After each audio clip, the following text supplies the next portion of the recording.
پنجاب خیبر پختونخوا اور سندھ کے میدانی علاقوں میں دھند کا راج برقرار، حد نگاہ محدود ہو جانے پر موٹر ویز کو متعدد مقامات پر ٹریفک کے لیے بند کر دیا گیا۔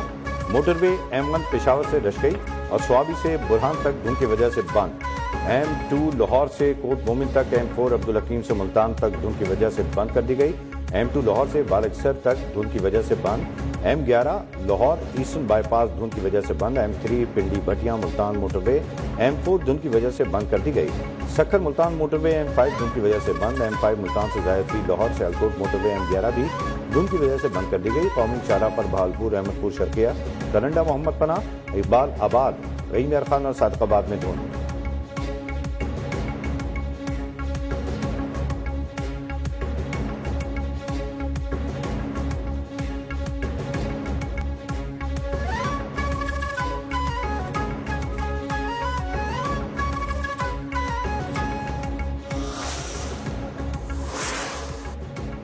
مہران ہائی وے پر بھوچھیری کے قریب دو کاروں میں تصادم، 3 افراد جاں بحق 2 بچے زخمی۔ پولیس کے مطابق حادثہ دھند کے باعث ہوا۔ جاں بحق افراد کا تعلق نواب شاہ کے علاقے بھاندی سے بتایا جاتا ہے۔ جاں بحق افراد میں کاشف اور خاتون شامل، زخمی بچوں کی محمد احمد اور ازلان کے ناموں سے شناخت۔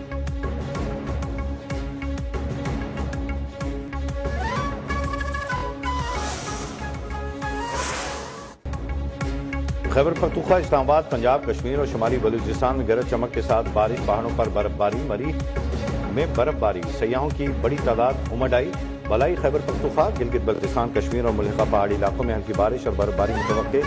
پنجاب خیبر پختونخوا اور بالائی سندھ کے میدانی علاقوں میں دھند کا امکان۔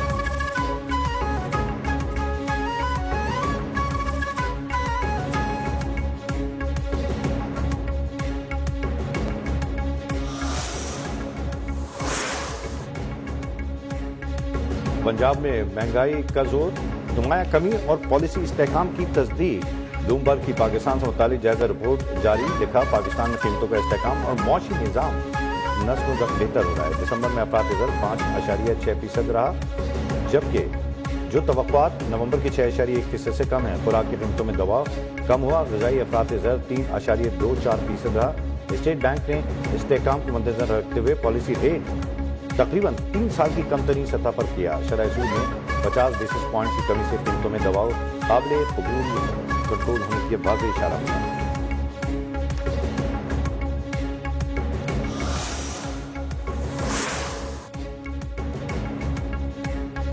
رانا ثناء اللہ کی اعتماد سازی کے لیے ملک کے 5 بڑوں کو مل بیٹھنے کی تجویز، کہا جب تک ملک کے 5 بڑے اور وزیر اعظم شہباز شریف، نواز شریف، قاسم علی زرداری، بانی PTI، رام شکتی کے درمیان اعتماد سازی اقدامات نہ ہوں، کوئی بریک تھرو نہیں ہو سکتا۔ واضح کیا میرے اور عامر ڈوگر کے رابطوں سے بریک تھرو نہیں ہوگا۔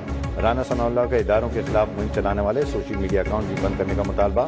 بولے PTI قیادت یہ کہہ کر جان نہیں چھڑا سکتی کہ ان کے اکاؤنٹ پر ان کا کوئی کنٹرول اور تعلق نہیں ہے۔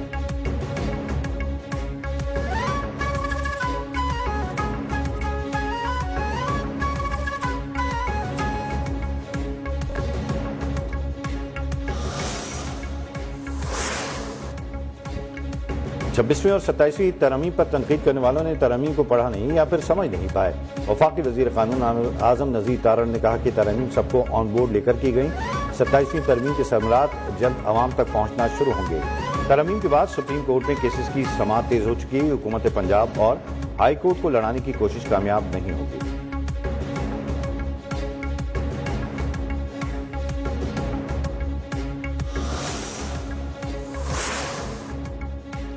دور دور تک ایسا کوئی بالر نظر نہیں آتا جو وزیر اعظم اور CDF کی پارٹنرشپ کو توڑ سکے۔ وزیر مملکت برائے داخلہ طلال چودھری بولے وزیر اعظم شہباز شریف اور CDF کی پارٹنرشپ رزلٹ دے رہی ہے۔ اسی پارٹنرشپ نے بھارت سے جنگ جیتی اور معیشت بہتر کی، مسائل حل کرنے کے لیے حکومت کی یا وزیر اعظم کی کوئی انا نہیں۔ بھارتی وزیر خارجہ کا مسافہ اللہ کرے اخلاص والا ہو۔ اس سے قبل بھارت نے جتنے بھی مسافے کیے وہ سب منافقت والے تھے۔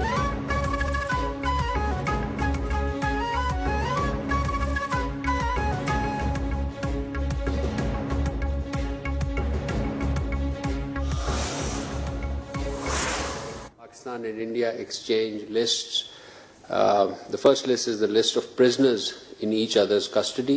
Accordingly, the government of Pakistan today handed over a list of 257 Indian prisoners, including 199 fishermen and 58 other civilians. in Pakistan's custody to the High Commission of India in Islamabad. Pakistan اور بھارت کے درمیان قیدیوں جوہری تنصیبات کی فہرستوں کا تبادلہ. پاکستان نے 257 بھارتی قیدیوں کی فہرست بھارتی ہائی کمشنر کے حوالے کی. ترجمان دفتر خارجہ طاہر اندرابی کی تصدیق. نیوز بریفنگ میں یہ بھی واضح کیا کہ بھارت کی جانب سے سنتاس معاہدے کی کوئی خلاف ورزی قبول نہیں کی جائے گی. پاکستان اپنے مفادات پر کوئی سمجھوتہ نہیں کرے گا. دفتر خارجہ کا یمن تنازع کے پرامن حل پر زور. سعودی عرب کے ساتھ یکجہتی کا اظہار. اسرائیل کی جانب سے صومالی لینڈ کو تسلیم کرنے کا عمل سختی سے مسترد. پاکستان کا تائیوان معاملے پر چین کی حمایت کا اعلان.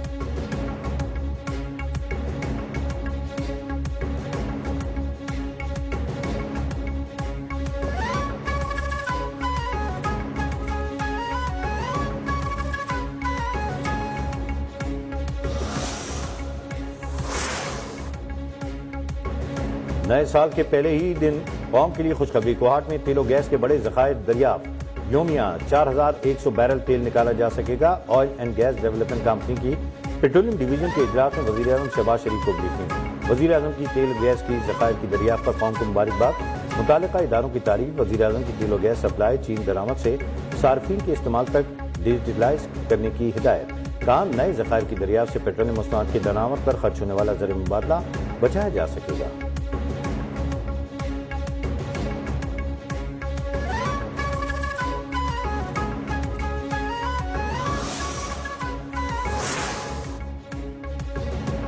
ملک میں بیرونی سرمایہ کاری لانے کا مشن. وزیر اعظم نے سرمایہ کاروں کو سہولیات دینے کے لیے سفارشات طلب کر لی. معاشی اصلاحات, سرمایہ کاری میں اضافے اور ترقیاتی منصوبوں پر جائزہ اجلاس کا. سرمایہ کاروں کی آسانی حکومت کی اولین ترجیح ہے. برآمدات کے فروغ کی تجاویز اور ترقیاتی منصوبوں کو خصوصی اہمیت دی جائے.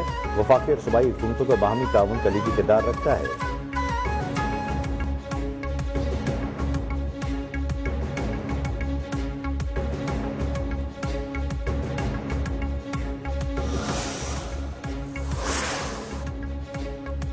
اسکول لیول پر کرکٹ کو فروغ دینے سے نیا ٹیلنٹ سامنے آئے گا. نیشنل کرکٹ اسٹیڈیم کراچی کی پی ایس ایل کے بعد تعمیر نو کی جائے گی. Chairman P C B Mohsin Naqvi کی کراچی میں میڈیا سے گفتگو. کہا نیشنل کرکٹ اسٹیڈیم پاکستان کا خوبصورت ترین اسٹیڈیم ہوگا.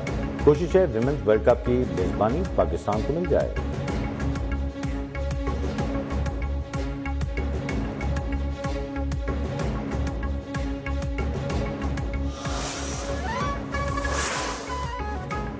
اسلامی تعاون تنظیم اوائسی ایگزیکٹو کمیٹی کا صومالیہ سے متعلق غیر معمولی اجلاس. اسرائیل کی جانب سے صومالی لینڈ کو آزاد ریاست تسلیم کرنے کے اقدام کی مذمت.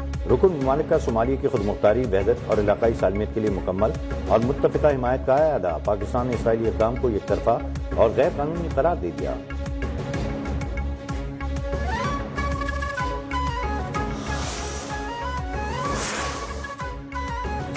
طالبان کے اقتدار میں آنے کے بعد افغان سفارت خانوں کی بندش کا سلسلہ جاری.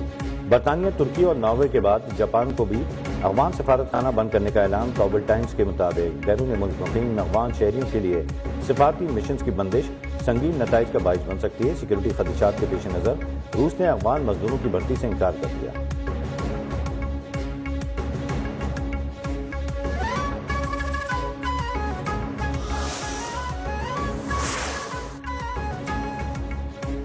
زوران ممدانی نے میئر نیو یارک کے عہدے کا حلف اٹھا لیا. 34 سالہ زوران ممدانی نے قرآن پاک پر ہاتھ رکھ کر حلف لیا.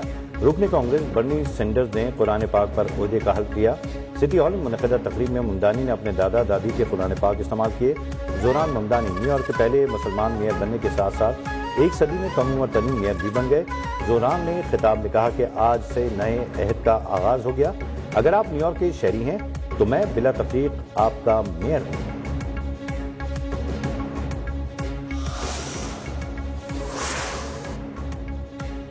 اسرائیلی ہٹ درمی جاری. غزہ کے بے گھر فلسطینیوں کے لیے امدادی تنظیموں پر پابندی کی وجہ سے انسانی بحران سنگین صورتحال اختیار کر گیا. ہزاروں زندگیاں خطرے سے دوچار. غزہ میں امدادی اداروں کا کوئی متبادل موجود نہیں. آمدنی کے ذرائع ختم ہو چکے. طبی مراکز محدود. پابندیوں سے زخمیوں اور مریضوں کے لیے علاج مزید مشکل ہو گیا.